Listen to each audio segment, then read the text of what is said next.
the Southeast.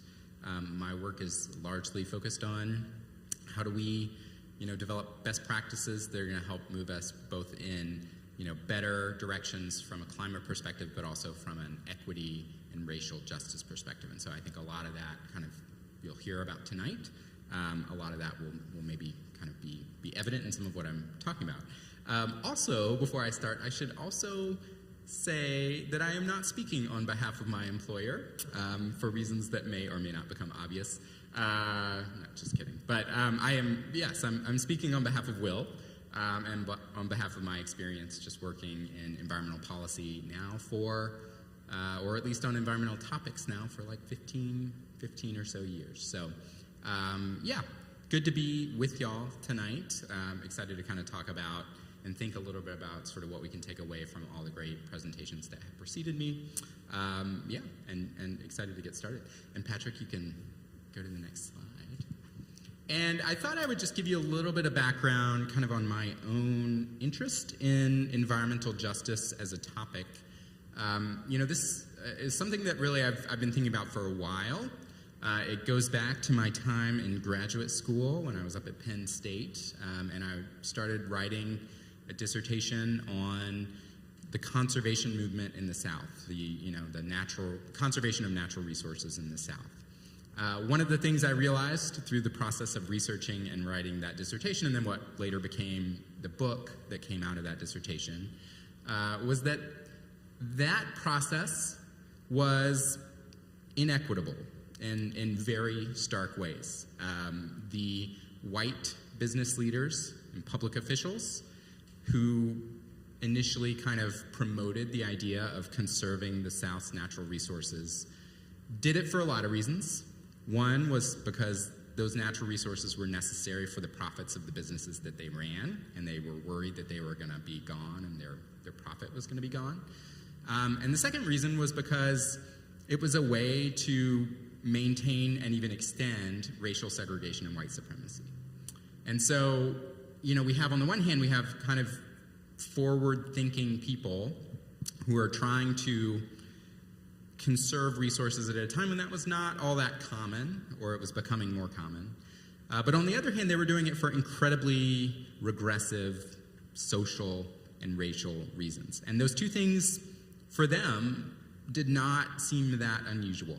They kind of went hand in hand. And so I've kind of been thinking about how is it that, one, we have so far left to go when we've been, kind of seemingly fighting the fight for protecting the environment for, now 150 or more years. But two, how is it that often those protections hurt vulnerable people? And how can we avoid that as we move forward? And I think that was kind of, really one of the reasons we wanted to have these conversations. And Patrick, if you go back one more slide, I'm just going to give you one example of that. Does anybody know where that picture, if you can go back one more. There you go. Does anybody know where that picture is from? Does anybody recognize that? Yeah. Providence Canyon, yes. Providence Canyon, Georgia. It looks like it's out west, right? It looks like kind of a western landscape, but it's not. It's Georgia. Sometimes called Georgia's Little Grand Canyon. This is something that I kind of, worked on a little bit when I was writing the book. Providence Canyon is kind of a cool, fascinating landscape, right? It looks kind of pretty. Looks like a canyon. Sort of resembles the Grand Canyon on a smaller scale. The major problem is that Providence Canyon is entirely man-made. It's due to soil erosion from plantation agriculture in Georgia, primarily cotton. So, as we're kind of wrestling with the dynamics of sort of the environmental degradation that was happening, I think it's also important to note that a lot of the solutions to things like this were also deeply problematic, whether it's, limiting the mobility of tenant farmers, whether it's, not providing credit to people who needed it, that kind of thing. And so, all of that is just, environmental topics that I've been thinking about for a while, and I think kind of resonate with the speakers that we invited in this series, and is something that I have wanted to kind of explore as a church for quite some time. So that's just a little bit of background on me, why I was drawn to this work, that kind of thing. Now you can keep moving. Okay, so why did we do the series now? just maybe a little bit of background on that I think will be helpful. One is that we're kind of at a tipping point.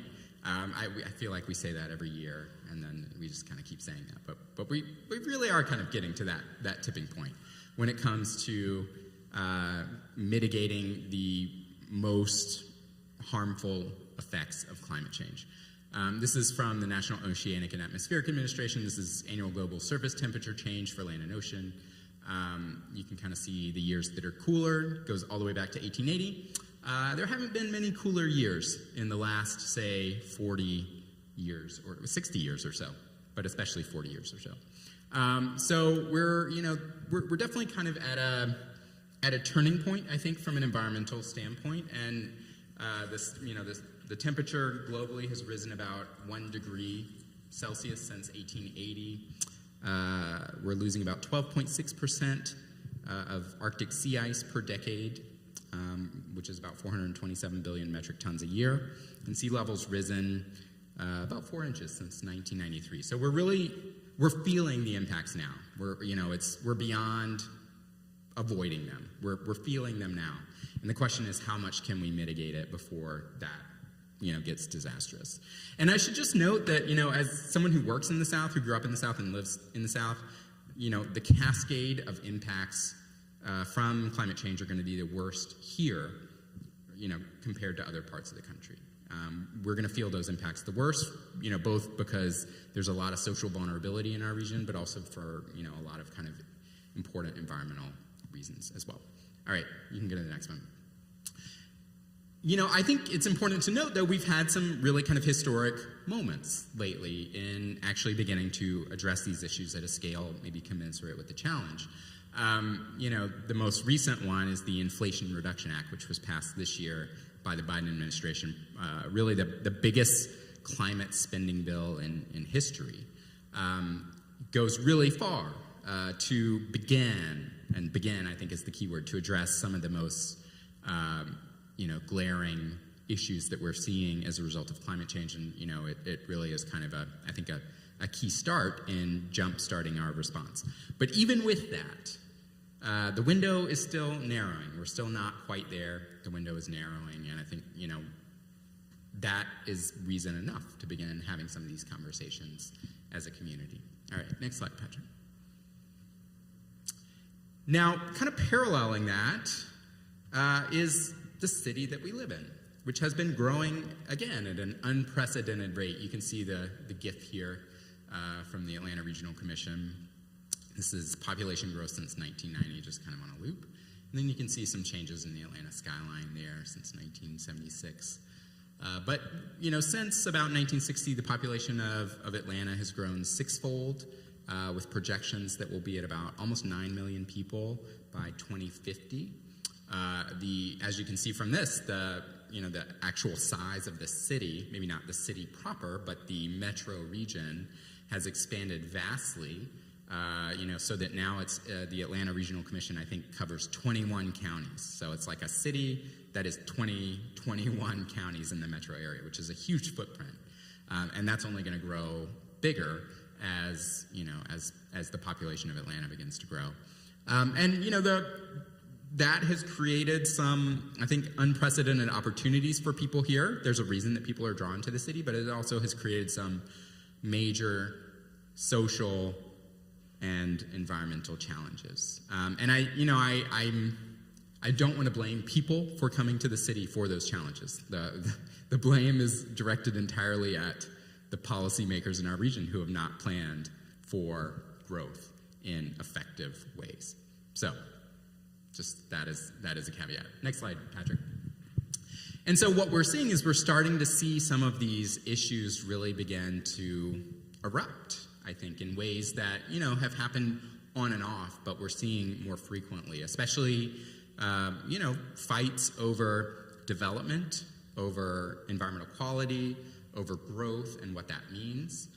Just a couple examples on the left. This is an excellent New Yorker article that came out earlier this year on the South River Forest, which is one of the biggest undeveloped tracts of forest land left in kind of Atlanta metro region and DeKalb County, and the city of Atlanta has slated it for a police training facility for APD, which has created a lot of contention, should I say. And there's kind of other visions for using that land that maybe don't involve development, and certainly, there's been pushback over development for kind of police purposes as well. So that's one thing, and you can see kind of a sign, pretty clever sign, I think, the Stop Cop City in Coca-Cola logo form that protesters were using for that. And another thing that has come up recently is the kind of historic investment of the Rivian plant, which is an electric vehicle manufacturer that is building a massive manufacturing facility here in Georgia. But again, this has kind of sparked issues. On the one hand, EVs are a pathway that's often talked about to mitigate the effects of climate. On the other hand, particularly in communities that live near the facility, this is a huge development that's going to have ramifications kind of moving forward for quality of life, for accessibility, for all of that kind of thing. So there's been, some of these conflicts as Atlanta has grown have grown more pitched, and I think we're seeing a lot more of that. So that's another reason why we're really kind of thinking about these issues now. Next slide.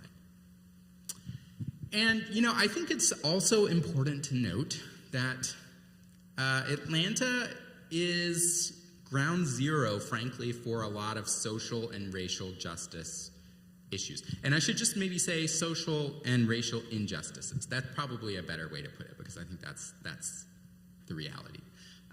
This came out this year. It was very praised, including by our mayor, that Atlanta was named the best place to live in America by Money Magazine. Did not know there was a Money Magazine. We can talk about that later, but you can see, the soul of the South, Atlanta is the best place to live in America. Next slide. And I think that is true if you have lots of money. If you are born in the lower 20% of incomes in the metro region, then your upward mobility is very unlikely. Atlanta has one of the least upwardly mobile kind of residents in the country. In fact, it's got one of the lowest rates of upward mobility of anywhere in the country. If you're a child born in the bottom 20% of incomes in the city of Atlanta, the chances that you'll make it to the top 20% of incomes by the time you're an adult is about 4%. That is about as low as it gets when it comes to the United States. And here you can see this is exactly kind of what this map is showing. This is from the U.S. Census Bureau. You can see the darker red are lower percentages of upward mobility. That is, if you're in the bottom 20% getting into the top 20%. It's the South, largely, and kind of the Rust Belt, too. And so, I think this idea that Atlanta is the best place in the country to live, it really matters who you are, and it matters how much money you have, and it matters, a lot of other things matter. And so I think we need to be real about that, and we need to be real about the fact that Atlanta has plenty of social and racial injustices that are a real problem here. Next slide.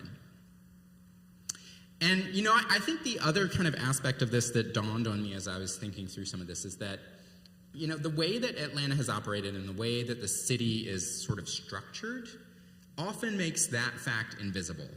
The fact that there are people who are maybe not upwardly mobile or poor or not, not able to get by or struggling. Atlanta is the city of neighborhoods, and I think there's a lot of value in that. And neighborhoods have different character, and that's terrific. But those neighborhoods often, I think, if you don't get out of your neighborhood, then it's hard to see maybe that some neighborhoods are really struggling while others are doing quite well. So just kind of, and I should give you another caveat. This is a caveat-full presentation, but I love maps, so you're going to see a lot of maps tonight. So the map on the left, this is from the Atlanta Regional Commission. Again, this is the sort of highest and lowest earning neighborhoods in the city of Atlanta. And so you can see in some degree kind of where they're located. The orange is the highest earners, and the blue are the lowest earners.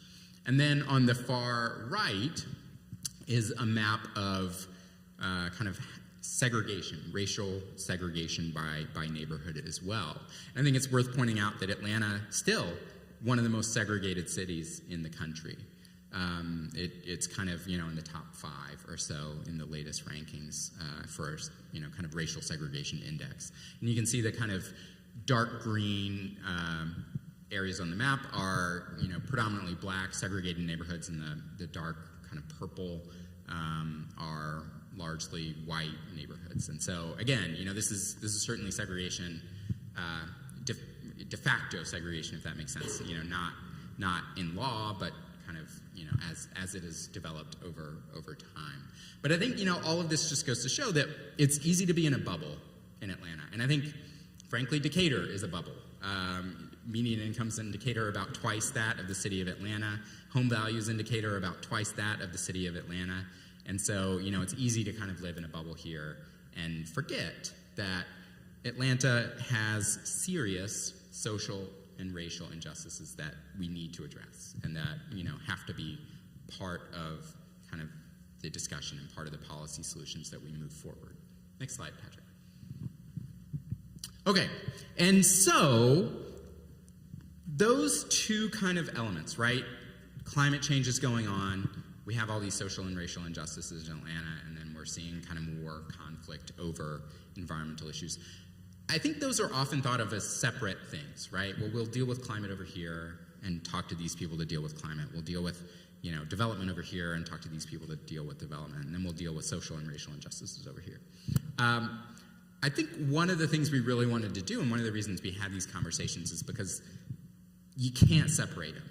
They all go together, and you have to solve them all kind of together, otherwise you're not actually solving the problem that you're trying to solve. So I think, one of the things that we've really been trying to do with the conversations is to show the ways that all of these environmental problems, I think calling them environmental in some ways is problematic, because it suggests that they're a single issue, when really they're about much more than that. And so if you take anything away from that, I think that is a really core thing.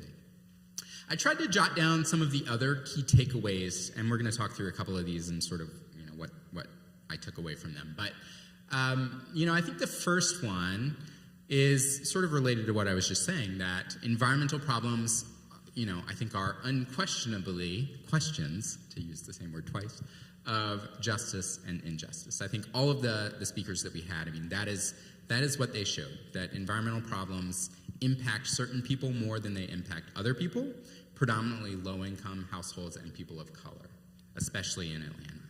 And so if we think about environmental problems as something that's kind of separate from us, then we're kind of ignoring the social impacts that those problems have and the ways that they can disrupt life, health, finances, all sorts of things. So I think we need to think really carefully about the fact that, the environment touches, really all areas of life. And I think that gets to number 3, which we can talk a little bit more about, but, the fact that environmental problems are intersectional. They're not just about nature. They're not just about preserving nature. They're about public health. They're about, capital for loans. They're about urban heat. They're about flooding and pollution. They're about where our sewage pipes run. Those are not things that have always been thought of as like environmental problems in kind of the traditional way, right? It's not necessarily about preserving open space or preserving nice landscapes out west or something like that. There's these problems are complex and they're intersectional, and we need to sort of recognize that if we're going to move forward. My background is in history, and so I have to include number 2, that environmental problems are not just something that appeared. They are rooted in histories, and they're rooted in structures. Structures, and by structures I mean like policies, laws, sometimes actual structures, right? Infrastructures that we see on the ground. All of these things have contributed to kind of the problems that we are grappling with today, and in some ways make solutions either more or less possible depending on what we're looking at. And then finally, I think one of the things that's come up a couple times in the conversations is this is a very granular look at environmental justice in Atlanta. I think we have to recognize, especially when we're talking about climate, that there is a global element to this. To some extent, it doesn't really matter how well we do in Atlanta or in Georgia or even in the United States if globally the community is not on board and does not take the same action. However, I don't want to dwell on that right now, and we'll come back to that. But I think one of the things that the speakers have shown is that really the most effective solutions start kind of rooted in a local context and listening to local voices. And I think that's something that we need to really kind of keep in mind. All right, next slide. So I want to talk about just a couple high points that I noticed in some of these conversations. One is, environmental problems are questions of justice and injustice. This makes me think a lot about some of the work that we do at SIA, and one of the ways I wanted to, one of the things that resonated me in Chandra's talk was just the ways that energy costs are often higher if you're a low income or a person of color. And you also generally bear the costs of pollution for generating and transmitting energy. You often are more likely to bear the cost of like coal ash and things like that. And so, just one way to kind of visualize that, this is a map that we made at SIA. This shows energy cost per square foot by neighborhood in the city of Atlanta. And this is across all income brackets. So basically, you can see that kind of the darker areas you pay more per square foot for your energy, the lighter areas you pay less per square foot. And this just kind of shows like how efficient is your home, basically. And so the darker area is less efficient, the lighter area is more efficient. One of the things that stands out is that this largely parallels the racial divide in Atlanta. So if you live south and west of kind of that dividing line, your home is probably not all that efficient, and you're going to pay a lot for your energy. If you live north and west of that line, your home is probably more efficient. You've had capital to invest in it, to upgrade it, to make it more, to put new windows in it, to fix holes in the roof, whatever. And so you're going to pay less for your energy.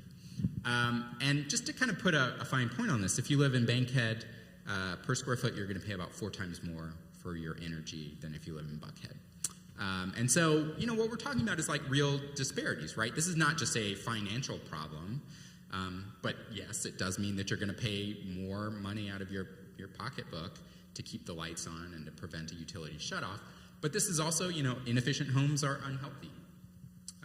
You're at a higher risk for asthma.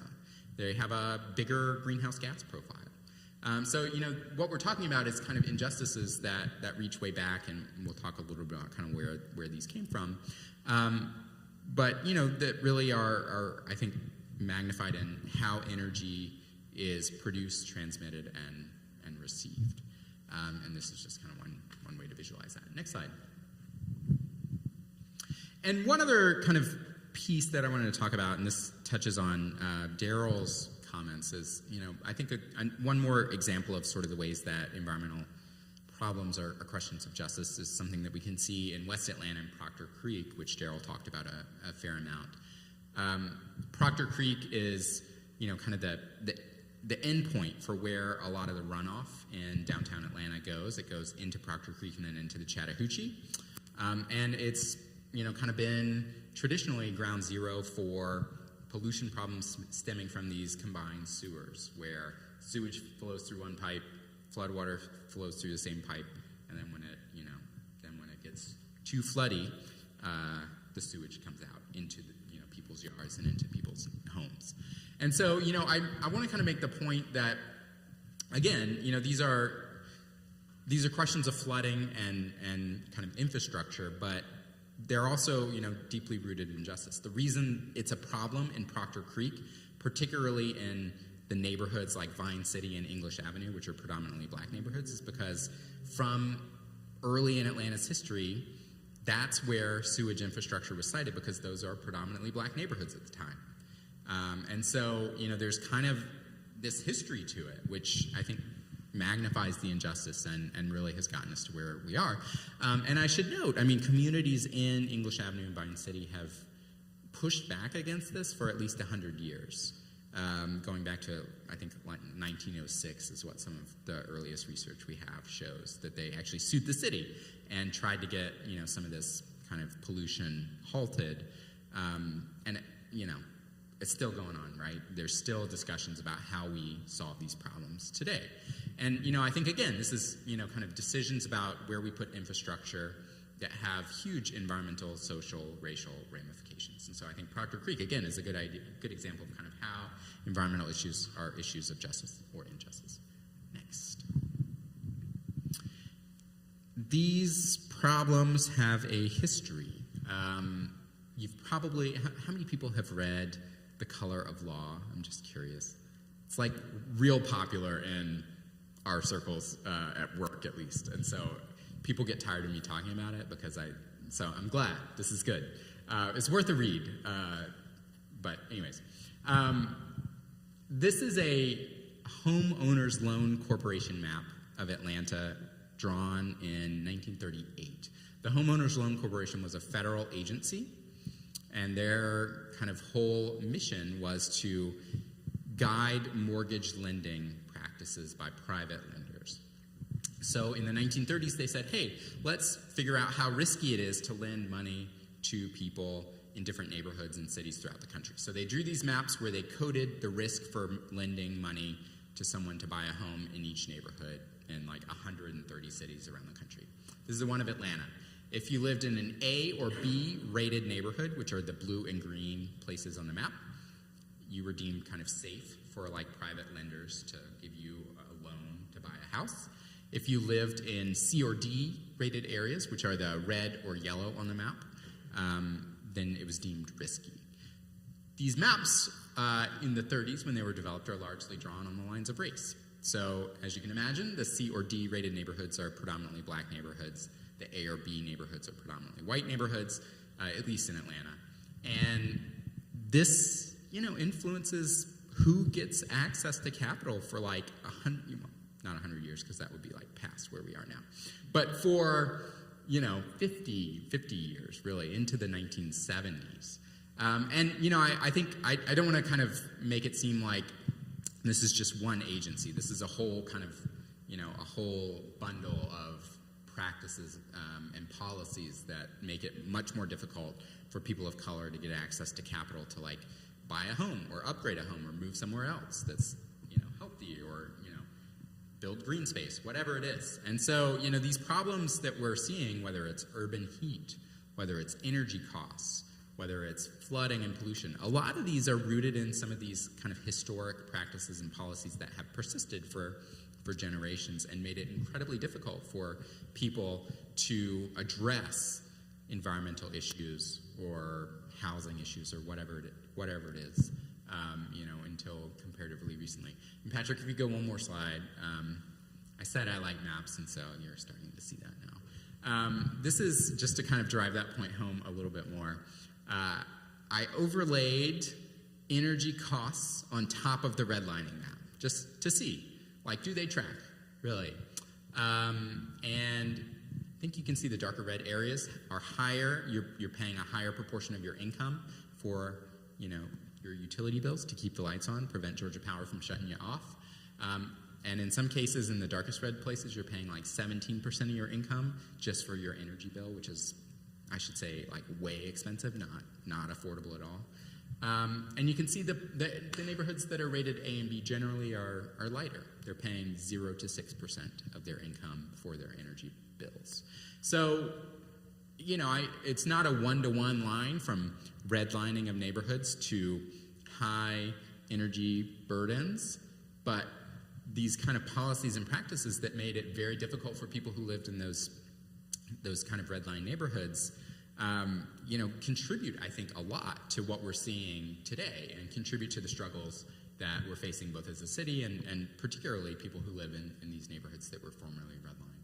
And you can kind of name your statistic, right? Like public health outcomes are generally worse in those neighborhoods. Heat is generally higher in those neighborhoods. You can kind of name it, and there's been, research showing a correlation there. So I think, it's just important to note that there's a history to all of this, and we really need to understand that history if we're going to understand how to move forward. Next slide. Okay, and, I think another kind of piece that I wanted to talk about is just the intersectional nature of environmental problems. And here I really just wanted to, I think we've kind of gotten at that through each of the previous issues, but I really just wanted to read you this quote from Jenny Price, who's a former, I don't know if former is the right word, she's an environmental historian, has a PhD from Yale, and writes kind of popular books now.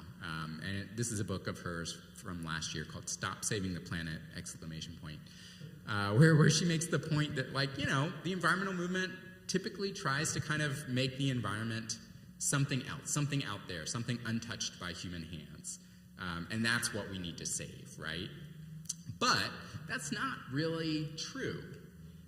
She says, what is an economy? It's basically how, as a society, we change environments to create stuff and wealth to provide people's needs and wants, and how we distribute the benefits, the stuff and the wealth, and the pollution and other costs. Our economy is foundationally environmental, and yes, it's inherently destructive. So this idea that we cannot sort of pick the environment out as a single issue and say, okay, we're going to go solve all those environmental problems without addressing social justice, without addressing income inequality, without addressing urban heat, without addressing all of these other things that are kind of hitched to the environment. So just really kind of a call to, let's think about this more broadly, and I'll talk a little bit more about that in a second. Next slide. And so just one example of kind of a way from my own work that environmental problems cannot be kind of put in the box. This is from a study that we just finished in Gwinnett County. We were working with a state legislator in Gwinnett County to do a kind of a study of the housing stock of his district as he's trying to get some federal money to kind of, invest in housing for people in his district. And so we looked a lot at energy costs, and I know I'm talking a lot about energy tonight, but that's what I work in, so that's what you're going to get. And we found that there was kind of a correlation between areas that, where people paid a lot of their income to keep the lights on and evictions. And it's not that surprising, right? If you're paying 20% of your income just to keep your utility bills on, then that's a lot less that you can, have to go to your landlord. Maybe that makes you go to a payday lender, which is, utility bills are the number one cause that people go to payday lenders like, car title or home loan payday lenders, which are like incredibly exploitative. And so, as we're thinking about, well, why does this matter, right? Because making people's homes more efficient isn't just about reducing energy costs or reducing greenhouse gas consumption. I mean, it is those things, right? But it's also about like preventing people from being evicted. It's that, it's about all of these other issues. It's about housing stability. It's a whole constellation of issues that we need to kind of be thinking about when we're thinking about why does an environmental problem matter and why does the solution matter? It's not just for nature. It is, but it's for more than that too, right? It's for a whole host of other things. So you can see on the left, on the right, it's a map of energy costs. On the left is a map of evictions. And these are not the greatest maps, but that was what I had at the moment. Next slide. Okay, and I think the kind of last takeaway for me is that these problems do transcend boundaries, and they are global in nature, and we have to grapple with that, and we have to figure out ways to hasten global transitions in just and equitable ways. But solutions often are very local, and I should say effective solutions often are very local. And I just wanted to kind of call attention to, one way of thinking about this, like if this is something that's interesting to you, like why local solutions matter. I think, one sort of starting point for that is the HEMAS Principles for Democratic Organizing. This is a group of community organizers who were trying to kind of tackle some issues of globalization out west in the 1990s, and they got together and they basically wrote these principles for democratic organizing that are kind of like what we still go to today, either in the environmental community or social justice community or kind of any organizers. I think are, this is kind of a starting point. And these are the principles, right? And I think they're just good guides for how do we live in the world? And, not necessarily as community organizers, just as like citizens of the world. One is to be inclusive. We need to build inclusiveness into our movement. We need all people involved in decision making and an equitable share of the wealth and work of this world. There needs to be an emphasis on bottom-up organizing. So you need, new people involved. You need to make sure that it's not just the leaders of organizations. It's like people who are members or residents or whatever. You need to let people speak for themselves and make sure that the relevant voices of people directly affected are heard. We need to work together in solidarity and mutuality. If you're working towards a similar goal with someone, maybe don't be in competition with them for grant funding or whatever. Like, let's think about how we work together on these issues. Build just relationships among ourselves. We need to treat each other with justice and respect, both on an individual and organizational level in this country and across borders. And then a commitment to self-transformation. We must change from operating on the mode of individualism to community-centeredness.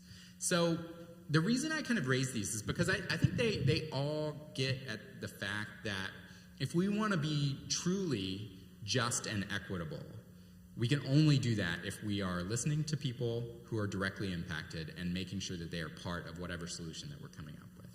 Otherwise, it's not going to happen, right? And so, I think all of these principles are good in sort of thinking about why are these local strategies, or why should environmental problems be solved in some ways at a local level, and how do we actually do that, and how, as people, can we show up in the world in ways that are going to kind of resonate with that and move that forward. All right, next slide. So, kind of to sort of begin to wrap it up, and I have a lot more, so maybe not a lot more. I have a little bit more, but what can we do, right? There's a lot of kind of takeaways, I think, but what can we actually do as people sitting in this room, as Decatur-ites, Decatur residents, as kind of members of the community of the city of Atlanta? What can we do? I came up with 4 things, and I'm actually not going to read them here. I'll kind of go through them as we go. So, Patrick, if you want to go to the next one.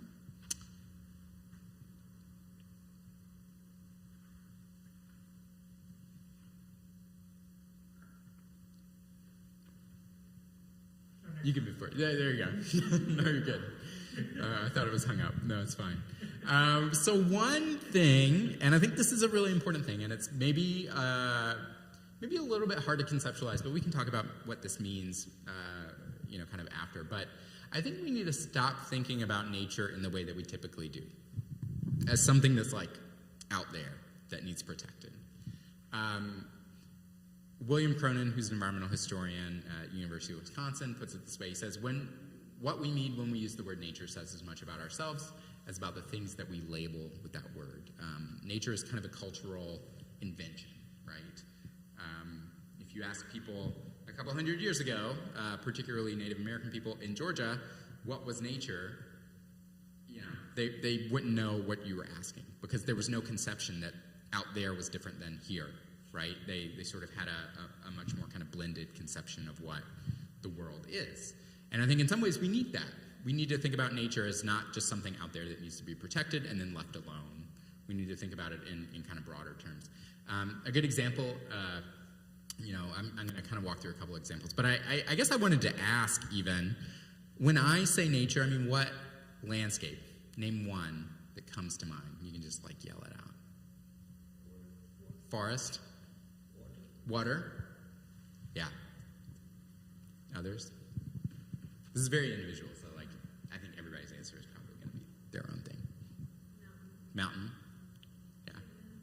Yep. Yeah.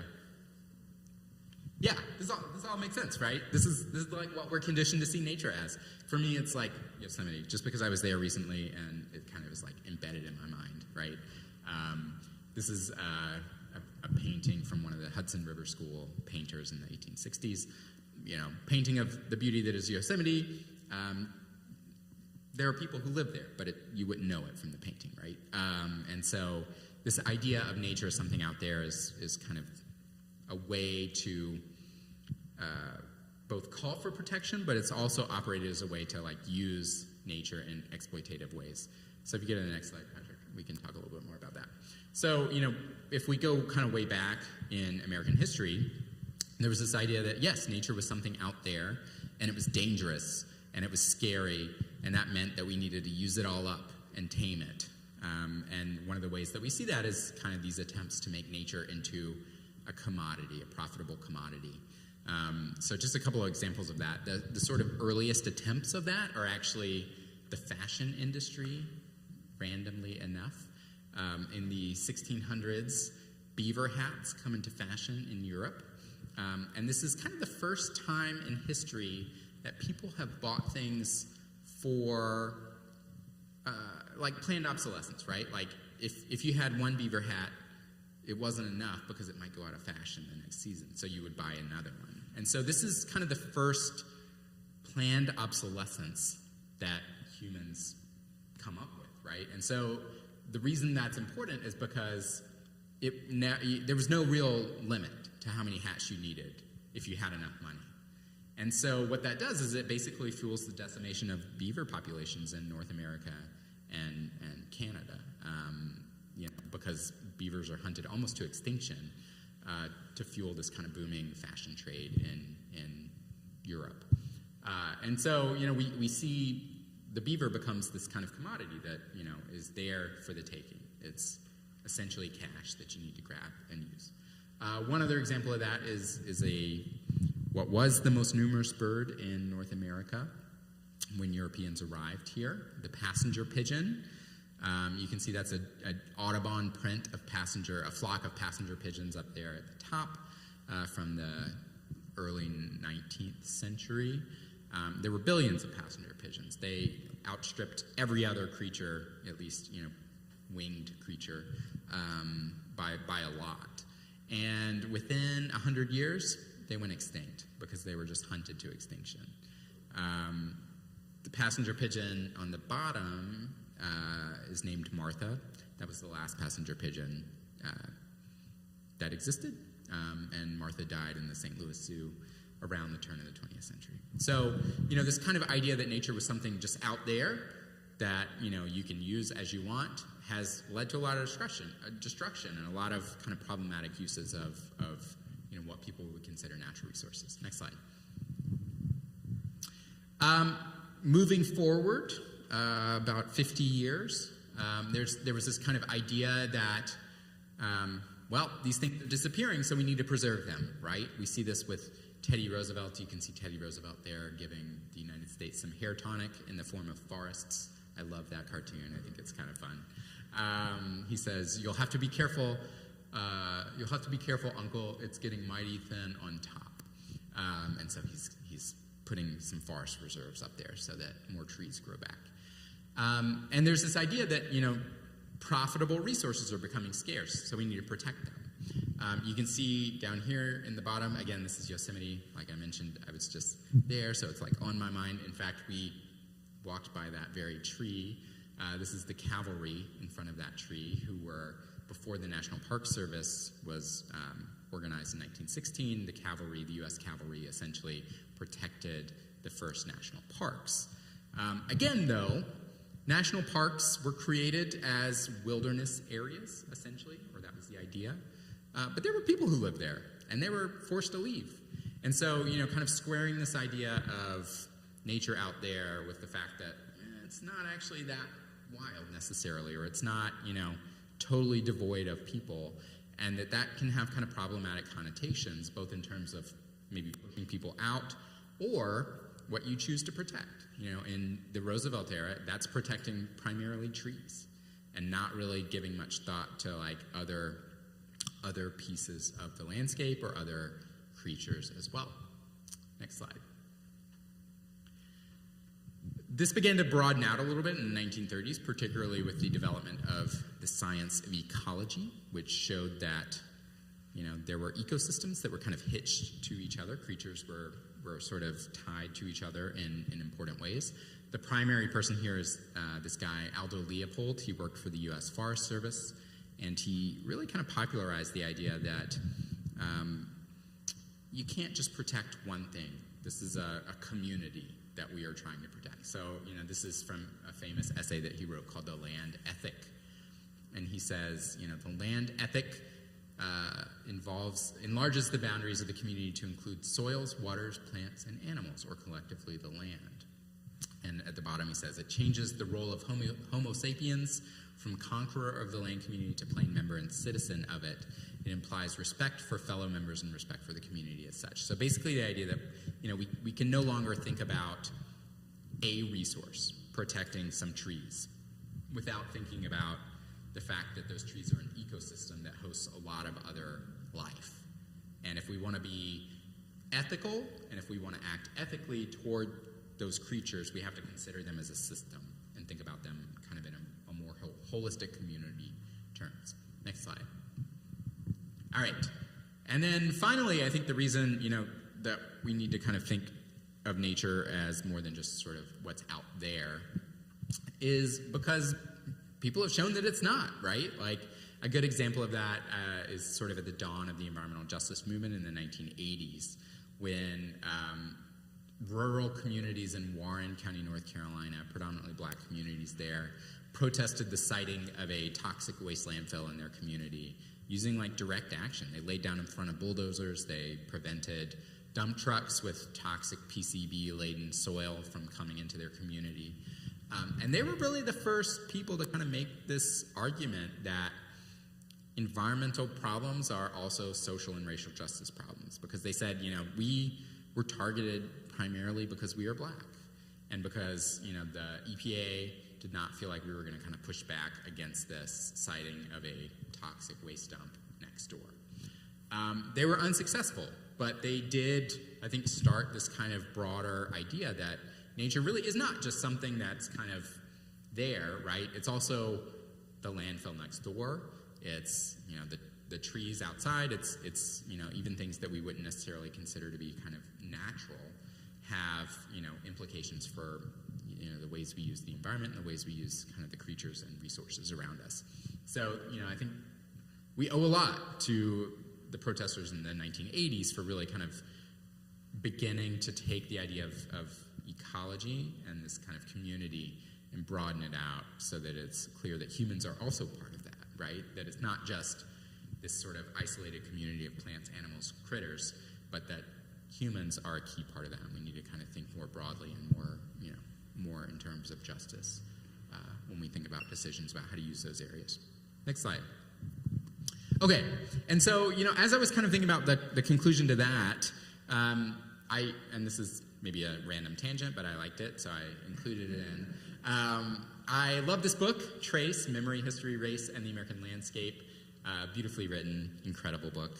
And I think the author kind of has this really interesting insight into maybe like, what does it mean to be more holistic and to think about nature as not just something that's kind of separate from us, something that's out there, but something that's like intertwined with our daily lives in like every possible way, right? That's kind of, that runs in and out of everything we do in ways, that it's just totally inextricable from kind of daily life. And I think this is a very, very long quote. You don't have to read it. But the part at the bottom I think is really important, right? The author's kind of asking, like, how do we measure environmental impact? How do we measure, some of these things and kind of the ecological footprint of humans on a place? And I think this part of the bottom is really kind of important. It says, a wiser measure of the ecological footprint would include people, or at least their labor. It might factor in the losses of relationships with land or home, losses of self-determination, and losses of health or life.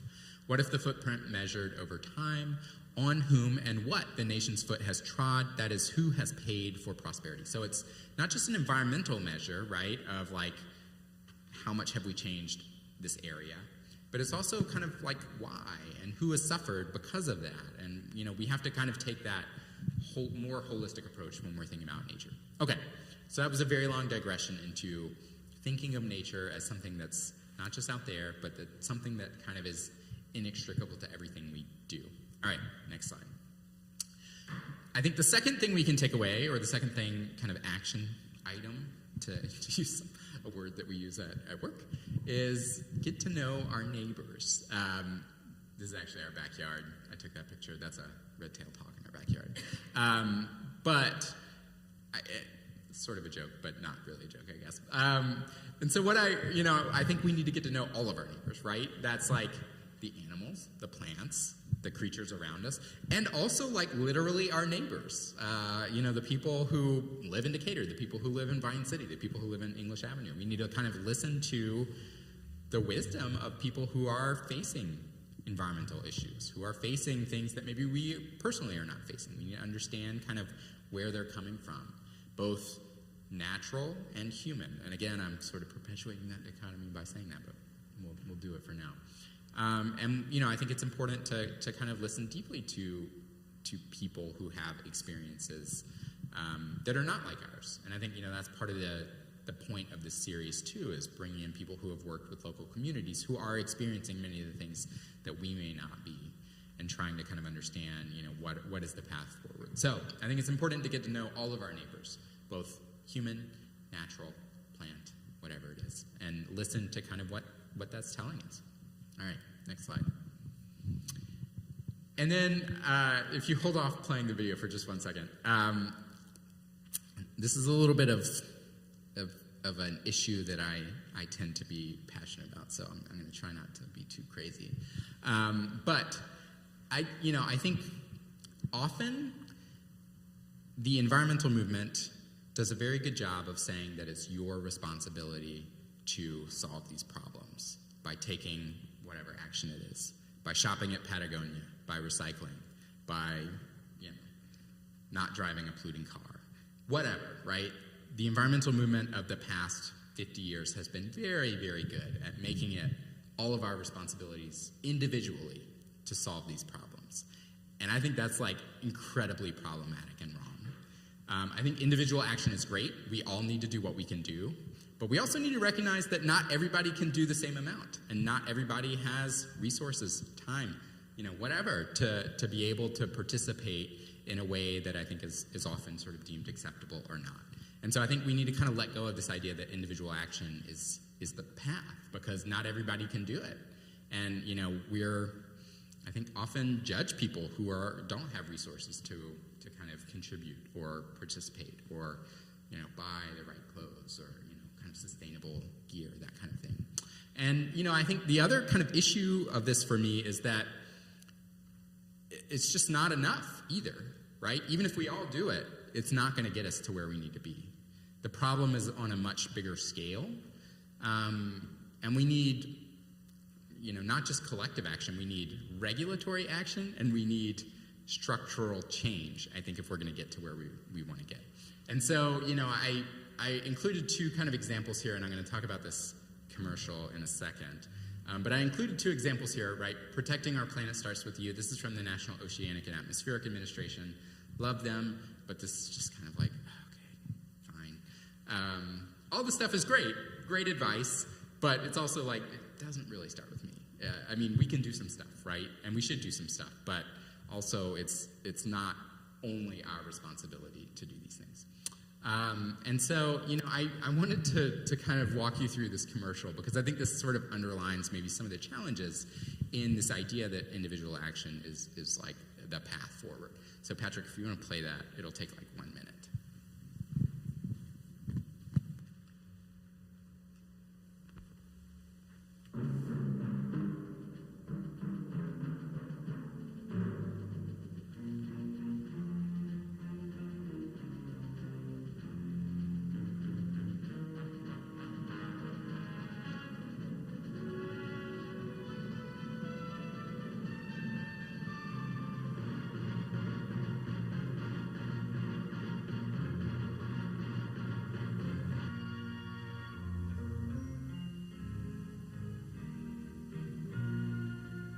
Some people have a deep, abiding respect for the natural beauty that was once this country.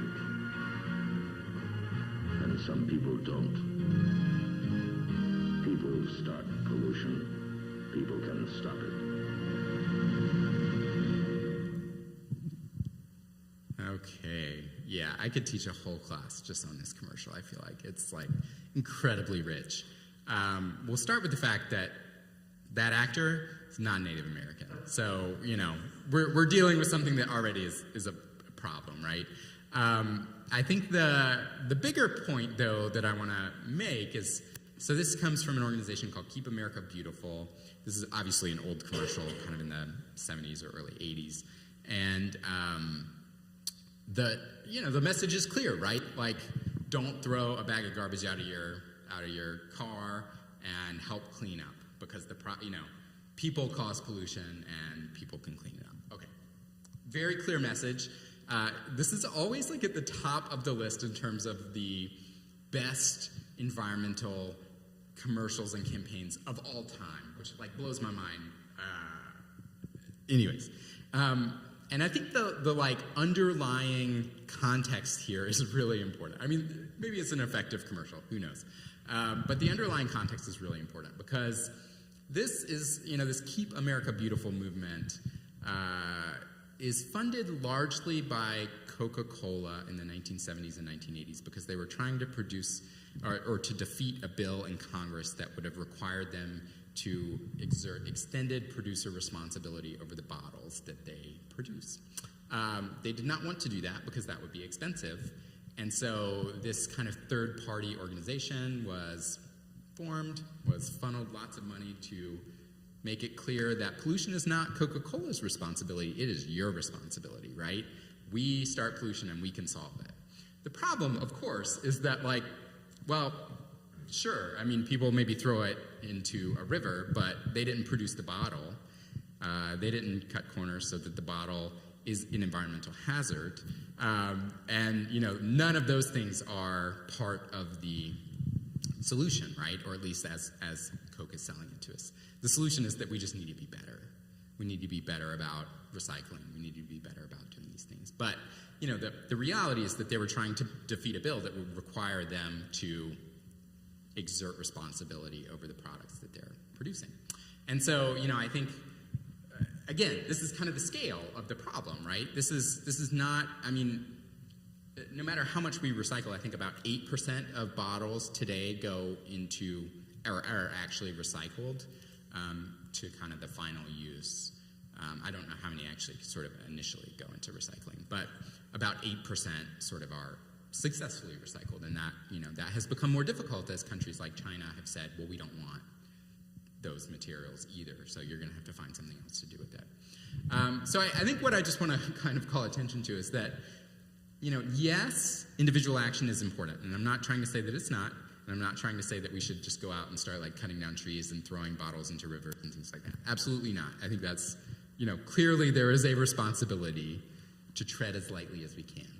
But we also need to be aware of the fact that these are structural problems in a lot of ways. These are kind of planetary level structural problems.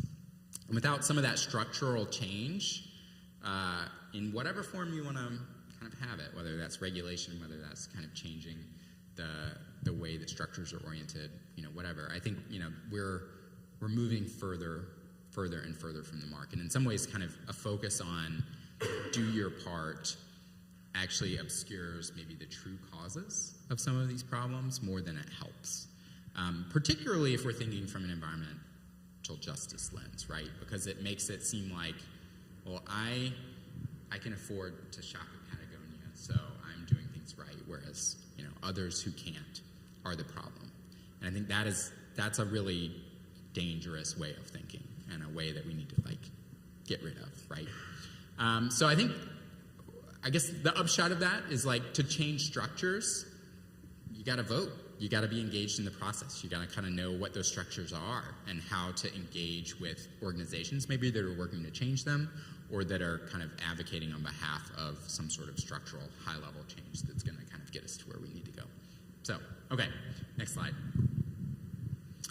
And I think just as one more caveat to this, or one more kind of additive to this, I think, while we're on the topic of consumption, it's important to think about what we consume and try to maybe minimize what we consume. But, to some extent, it's actually more important to think about where does our money come from, because a lot of the problem is wrapped up in that.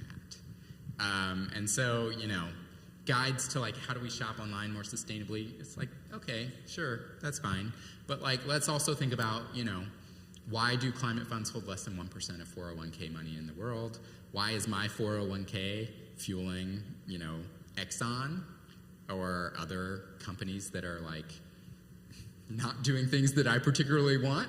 And so, it's thinking about, again, structures, about how our economies organized so that business as usual happens, so that environmental problems are much more entrenched and difficult to solve. I think, all of that is kind of critical. And one way to start kind of having those conversations is, rather than just thinking about what are you buying and what are you consuming, thinking about where really does your money come from, as a worker or as a investor or whatever it is.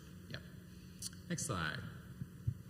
And then, again, I just wanted to kind of conclude with this great mural in Warner Robins, actually, from our beloved John Lewis, who says, "The vote is precious, it is almost sacred, it's the most powerful nonviolent tool we have in a democracy." And I think, again, it's kind of a call, because I think, the problems that we face, there are really important local solutions, and we need to kind of pursue those, and we need to listen to people who are impacted on the ground. And we also need to vote and try to kind of move the needle on those structural, really entrenched issues that so far have not moved very far. And so I think, how to be engaged, I think voting is a really key way. All right, that was a lot that I just threw at you, so I'm going to wrap it up there. I'm happy to take any questions that y'all got for me, but I'll wrap it up with that. So questions or pushbacks. I do ask the first question, so I don't know who's going to do it today. Yeah. Here, you go. I'm just thinking about this, like a more structural change on like an economic level, because I'm like, I don't know, I went to these Chrysalis Awards yesterday, and there are so like really like great projects like in green building, but they're like, I don't know, like really expensive corporate projects, some of them, and I was like, and then there's always this talk like about how like also at like Green Build, I wasn't there, but like how it's like the certification should be more equitable, but I always think like, well, the real issue is like wealth inequality, and like you need to address that like when you think of like environmental justice and like a lot of those things. And I'm just like wondering, like, because I think like once you become a boss, then there are certain structures you're entangled in, and it might be hard to do things differently. But I'm just wondering like where at like the corporate level, because I think there's like a lot of things like you can do like from a government perspective, like you can just like say like no more plastic bags, no more plastic throwaway stuff, like you can just like regulate that right there. But like on a corporate level, I'm wondering like, I don't know. I don't even know what exactly my question is. I'm just like wondering, how can this happen? Because I think there needs to be like a lot of bottom-up action, but I feel like if where like the money is, I'll just say it like in this way, like what if that doesn't change or doesn't want to change? Then like you can do as much, I don't want to be pessimistic, but you can do a lot of bottom-up action, and there will still be structures in place that are really harmful. So I don't know exactly, like, do you have an idea of like how that can work together, like the bottom up and the top down, or the like corporate, I don't know. Yeah. No, that's a good question. The first thing that came to mind is like, would it matter if Exxon had a LEED Platinum headquarters? I don't know if they do. I just think that's kind of funny to think about. Maybe they do. And maybe that's great. I don't know. Anyways, yeah, I mean, I think that is really hard. And I think, frankly, we need a lot more leadership from kind of the business community than I have seen. I think we're starting to see that because they're being pushed by investors to move in kind of green directions. But I think the problem is that a lot of kind of, especially the big corporations, they're not nimble, and this is not something that they've ever done before, so they're not really good at figuring out how to do that. Some have done better than others, and I think that's great. And I think we're starting to see like ESG, which is like environmental and social governance, kind of built into the fabric of some businesses, particularly like B corporations, which is like a certification that you can get that you're kind of green and have like other sort of social and justice pieces to the business. But as far as like all of those changes, they're kind of disconnected from like the ground, right? And I think, to be honest, I don't see a lot of conversation, and I think this is part of the problem, is that I don't see a lot of conversation between businesses and like impacted communities. Though I think we're starting to see some more, but it's hard to get into the boardroom of like a Fortune 500 company for anybody, much less like a community that has been impacted maybe by practices that company has been doing. So, I think, to be honest, I think the best approach is pressure from like shareholders. It's like, businesses think in money terms, and I think until there is a financial imperative on the line that shareholders maybe are not going to support XYZ, I think they're going to continue XYZ. And so I think, in places where like shareholders have been really kind of engaged about, we want to see these, climate goals, we want to see these investment goals, I think that's been better. I think the justice piece has lagged even there, though. And so I think, trying to kind of work with businesses on that is really important. But I think it is hard to like facilitate those conversations, and I think they're just, they haven't really been happening on the level that I think is needed. So I don't really have a great answer other than to say like it's important, but like not. Just like these conversations need to happen, because it was like I'm from Germany, so I was at like a very more like left-leaning school, but I felt like they were teaching us to be like, oh, you need to be like anarchist farmers or something, and I was like, what is that going to do? Like, can you tell us to be CEOs or something? Yeah. I don't know.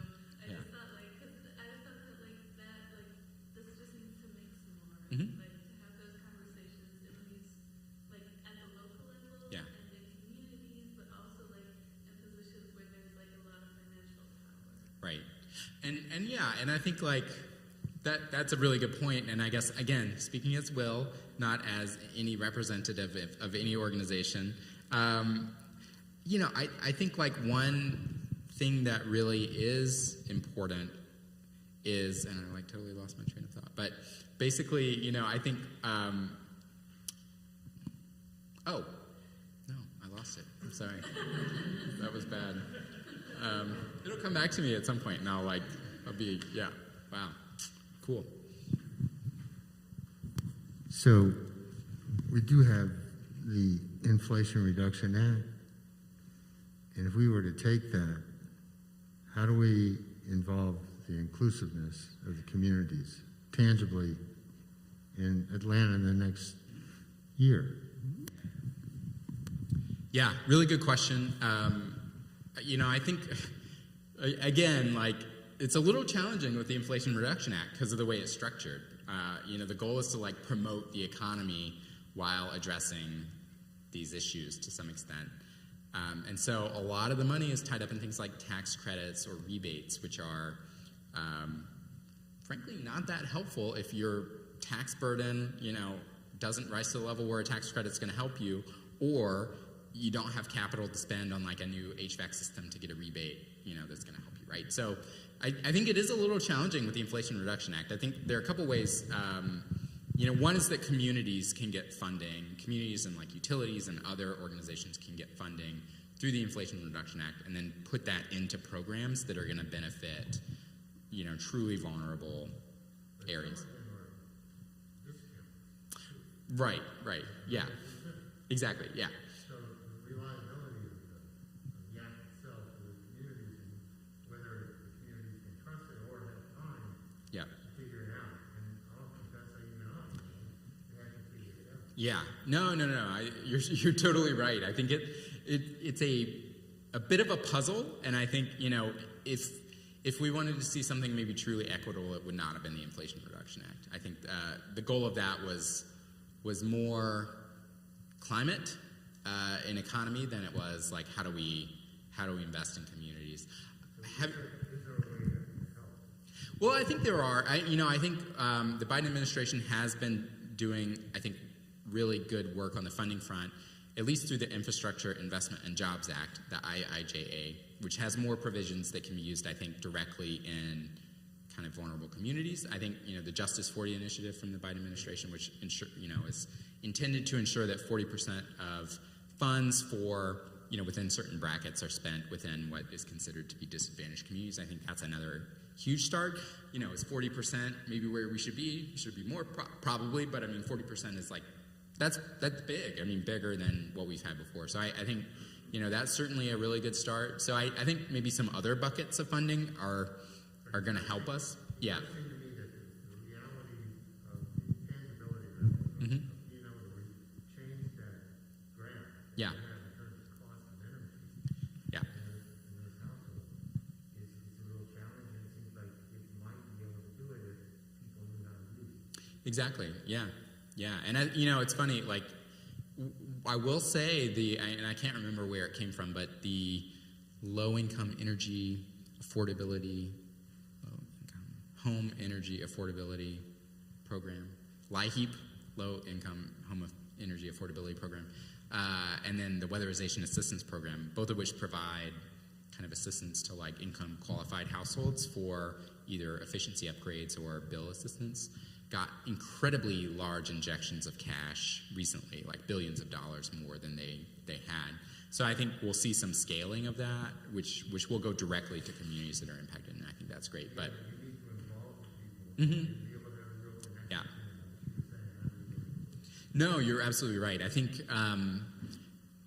to some extent, the Biden administration has been better about that than others, just in terms of kind of their advisors often have come from like community-based organization roles or, are very attuned to that. And so, I'm thinking like Shalonda Baker, who's kind of an executive in the Department of Energy now and has a role kind of over energy justice issues. She was a law professor, but her kind of job was really managing kind of community-based needs and trying to bring those to utilities and work with utilities to get like community-based climate and justice needs. So I feel like they're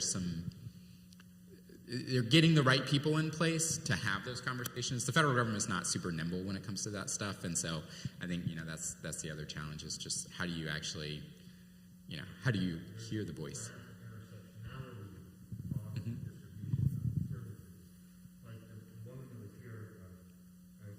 Mm-hmm. mentioned that in Cincinnati, the healthcare workers were able to help provide advice. Yep. That's happening in Atlanta too, which is great. So yeah, I think there's a need for coordination too. I think that's the other thing. And to some extent, again, I think the federal government's doing a decent job at that in saying, climate cuts across. It's not just EPA anymore. It's also USDA has climate goals, and HHS has climate goals, and all of these agencies have kind of climate goals really for the first time when a lot of them had not been thinking kind of in climate terms. So I think we're starting to see that. And maybe they're separate organizations. Mm-hmm. The organizations just simply need to come together on it. Yeah, I think so. Yeah. So funding, Just so they can hear you. yeah. So funding is one thing, and it does invest in the future, but it's a little bit temporary if administrations change. There's no federal environmental justice legislation. It's all presidential executive orders. What do you think are the odds that we might get something in any near term? Oh, good question. I would have been more optimistic a week ago, maybe, but no, I think, I don't think it's impossible. I mean, I think, it's becoming kind of obvious that these are issues that impact a lot of people. I mean, I think we're starting to hear, I wouldn't necessarily consider this environmental justice kind of traditionally, but we're starting to hear, like in Florida, right, that a lot of the communities that are going to bear the brunt of climate change that we haven't really been talking about are like rural communities in the interior of Florida who are going to see really extreme heat and are going to struggle with that because they live in housing that's not capable of adapting to that. And so, and those are all legislators with an R by their name who represent those places and are, going to have to deal with that issue. And we're starting to kind of hear some rumblings about that. So I think we're starting to see that there are concerns about environmental issues from a justice lens and from a kind of a equity lens, or just from maybe a social lens even, about how is this going to impact people. But I will say I'm not terribly optimistic necessarily that we're going to see anything in the next, next little bit. Certainly not in the next few years. Yeah. I hate to be totally pessimistic, but I don't think it's going to happen in the next decade. But I think where I do see hope is at the state levels. And I think, to your point about Florida, I think we're going to see a lot of that legislative change happen in the states way before we see it federally. Yeah. Agree. And I think, when the federal government was kind of disinvested from all things environment a few years ago, progress, we did see a lot of progress at the state level, including states that you wouldn't necessarily expect. So I think you're absolutely right. Yep. First of all, thank you for all the maps. It was fantastic.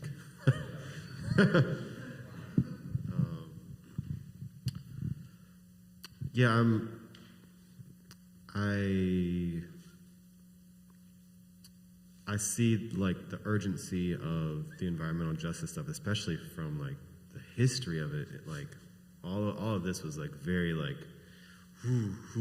guilt, whatever, but not in a bad way. I'm just like, wow, this is a lot. How do you weigh this, not being either or in any of it? How do you weigh this versus the tipping points of whatever? There's like probably 10 tipping points of bad stuff going on. How are you kind of stirring that around? No, really good question. And to be honest, I think it's hard. I mean, this is a really hard question to answer, and I don't know that I have a super great answer for it. I do weight it as really important. I think, we are at a moment where we really have to kind of re-envision everything. We have to re-envision potentially, right? We have to potentially re-envision the way we work, the way we commute, the way we live, where we live, the kind of economic structures that we live under. We have if we really want to meet the challenge, we're going to need to kind of do that in a robust way. And I think that is challenging, but it's also like there's a lot of promise there, because this is kind of, an opportunity to right a lot of wrongs that have existed for generations. And so for me, if we meet the target, right, the climate targets, and continue to, and there continue to be people who are, dying of heat, or, who are struggling for, all of these other kind of issues that we've talked about today, then I don't think we succeeded, right? So I think for me, like, success isn't just staying below 1.5 degrees Celsius. If that means that people are like really exploited for us to do it, because then it's like, well, okay, it's great, but I think, at the same time, like, if there's a lot of injustice that kind of is paired with that, then for me, I couldn't see that as like a real success. So yeah, I think, it's really hard though, because like we're also talking like a real emergency that we need to act on quickly. And I think this is part of the trouble, is that there is this divide, right? And this is kind of gets back to the Inflation Reduction Act question. One of the real questions that came out in that is, we need to act, we need to act, we need to act. Let's just get whatever we can and run with it.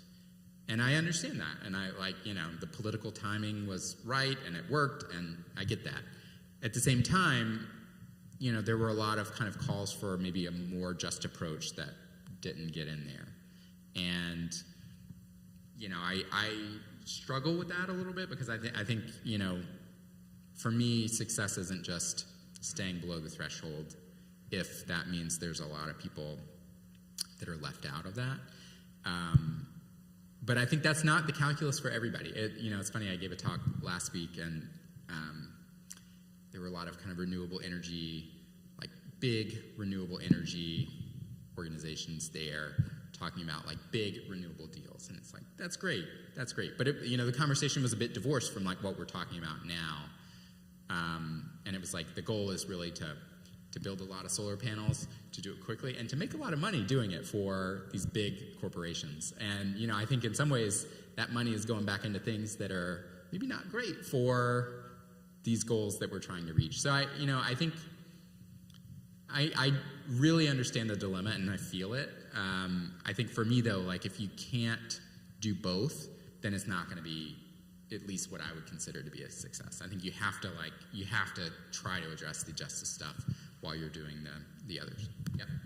And I would argue that even if we do both and we only just stay below 1.5, we've still missed the mark, and we're not even on target for that. I think the environmental justice issues that occur at 1.5 are tragic. And as Christian communities, like, this is on us. The less we prepare for it and the less we prepare to do both quickly, like, the worse it gets and the more likely it's not going to be equitable at all. Other questions? If not, I can give you a little ditty about maybe something hopeful. Sorry. I could still do that. Yeah. You know, I'm thinking about how things scale or whatever. At the same time, I really want to respect that idea of staying local. What are, you know, leaders in communities or at academic institutions, whatever, what are they doing to kind of create like the most stable, open, resilient kind of pathways to make this all happen? Like, it seems like we need our community organizers. We need them to talk to the people that trust them. Da, da, da, da. It's like, it sounds like there'd be a lot of complex, like, work in trying to get that. And when we find those spaces, to like scale them to other places. Like, hopefully that work is being done, because that seems like a really difficult, but really like integral part of all of this. It's almost like social science theory or something. Yeah. No, I think you're right. I think that is kind of one of the major challenges is like, how do we grow the solutions from a local scale to a bigger scale in the way that we need to kind of meet the challenges? And I think I'm not going to be too specific, I guess, just because I don't know exactly kind of, you know, what we're seeing everywhere. But I think, you know, at least in Atlanta, I have seen a lot of kind of positive movement. You know, I think there's a great deal of collaboration, I should say, sort of like private, NGO, academic, and then, you know, government to some extent, collaboration that involves, you know, kind of community members and trying to scale solutions. You know, I think Proctor Creek is a good example of that. A lot of the decisions that are made about infrastructure now in Proctor Creek are kind of community-led in a way, right? There's this like stewardship council that has actually sort of a seat at the table and is made up of community members. It's not perfect, but you know, I think it's a collaborative solution that has proven kind of effective, and I think has been a model that the EPA and others are kind of holding up for, you know, how do we manage landscapes or resources in ways that are going to be, you know, attuned to the needs of the community. So I think that would be an example. I mean, I think there's kind of others on maybe housing and energy that are still TBD, where we're kind of waiting to see what happens, but, you know, seem promising in terms of, you know, these kind of collaborations, you know, that offer some promise. I think, you know, the hardest thing about the challenges, though, is that they are intersectional, and we need people from a lot of different industries or sectors or industries or whatever you want to call it, who don't necessarily talk to each other. And so I'm thinking, like, you know, when it comes to housing, say, you know, we need to have people from like healthcare in the room. We need to have people from affordable housing developers. We need to have residents. We need to have physicians. We need to have the insurance industry. You know, we need to have all of those groups in the room to really devise solutions that are going to be kind of scalable and effective. And that's incredibly challenging. It's happening here and there, but it's incredibly challenging because, like, you know, NGOs don't talk to the insurance industry and don't know how to get in the door, and same, you know, and public health people don't necessarily talk to us, and, you know, physicians kind of do their own thing. And so there's, you know, there are all these silos, I think, that make it hard to have kind of truly intersectional approaches to solving some of these problems. And so I think the more we can really have a common language about what is the problem we're trying to solve and why is it a problem for a physician and an insurance agent and a real estate agent and a public health practitioner, I think that is kind of one of the keys to beginning to break some of that down. It's just even establishing a common language. But yeah, I think that is kind of one of the major problems is that we need multiple sectors, and yet we're kind of built in a way that it's really hard to have conversations, outside of sort of your own little space. So yeah. To synopsize the answer to your question in 2 words, not enough. So one of the things that I think we talk a lot about is scaling things. And I think that that's a little bit misguided, because what works here is not necessarily going to work there, is not necessarily going to work there. And any of the really big scaling ideas are those big businesses that want you to buy into their product.